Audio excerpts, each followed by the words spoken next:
Every year, millions of drivers hand over their rights without ever being told they can say no. It happens in an instant. A flash of red and blue in the rearview mirror, a racing heartbeat.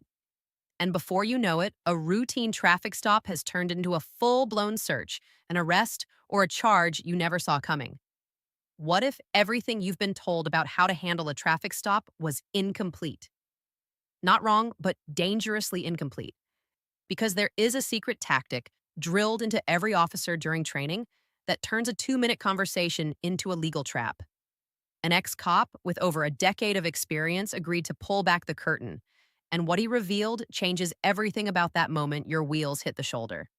By the end of this video, you'll know the one simple sentence that can protect your freedom and the hidden power you've had all along. But first, why does a seemingly innocent question like, "Do you know why I pulled you over?" carry so much legal weight? Imagine it's just after midnight. You're driving home, maybe a little tired, maybe a little nervous. The lights hit your mirrors. You pull over, hands at 10 and 2, heart thudding against your ribs. The officer approaches, leans down, and asks the question. Almost everyone makes the same mistake right there. They start talking. They apologize. They guess. They admit to something they aren't even sure they did.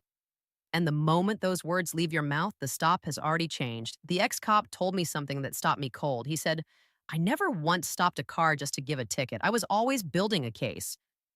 That's not paranoia. It's how law enforcement works. Every interaction is an investigation, and your own words are the easiest evidence to collect. Here's where it gets strange. The most powerful thing you can say during a traffic stop is nothing at all. Not out of rudeness, but out of clarity. Silence is not an admission of guilt. You have the right to remain silent. Use it. In the United States and the United Kingdom, the right to silence is foundational. Yet officers are taught conversational techniques designed to make silence feel unnatural. They'll fill the pause with another question.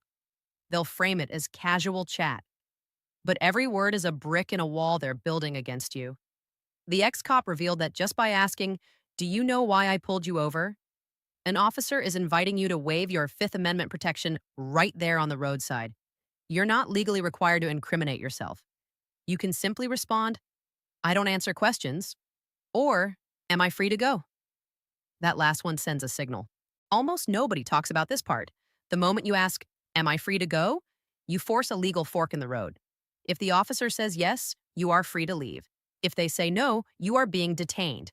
And at that point, your right to remain silent becomes even more critical. You can say clearly, "I invoke my right to remain silent, and I do not consent to any searches." You don't have to be aggressive. You can be calm, respectful, and absolutely firm. The ex-cop told me that officers are trained to take silence or a refusal to consent as a challenge. They might say, "If you've got nothing to hide, why won't you let me look?" That line is pure psychology. It's designed to make you feel guilty for wanting your privacy. But privacy isn't a sign of guilt. It's a constitutional shield. Now, let's close the loop on that opening mystery.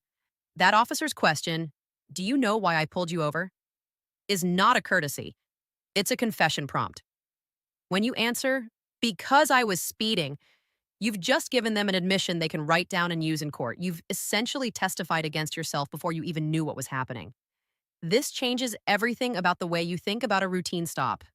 You are not required to help the police build a case against you. You can politely say, "I don't know, officer. Please tell me." That's not dishonest. It's preserving your right to not self-incriminate. And then something unexpected happened when the ex-cop started to realize this himself. He admitted that early in his career, he'd get frustrated when people knew their rights. But later he saw that informed citizens actually made stops safer. There was less tension, fewer misunderstandings, and fewer unnecessary searches. The real secret he wanted to expose wasn't about how to escape a ticket. It was about how power shifts the moment you know exactly where the legal lines are drawn. You are legally required to provide your license, registration, and proof of insurance. You must step out of the car if ordered. But beyond that, the side of the road is not a courtroom. You have the right to remain silent. You have the right to refuse a search. You have the right to leave if you're not being detained. These are not loopholes. They are bedrock principles. Think back to the last time you were pulled over, or imagine the next time those lights flash. How would you respond? Would you feel confident asserting your rights, or would the pressure to be cooperative make you talk? That's a question worth sitting with because officers rely on our instinct to be agreeable. They count on it. The ex cop said something I'll never forget.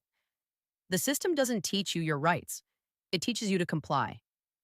And the difference between complying with lawful orders and surrendering your rights is massive.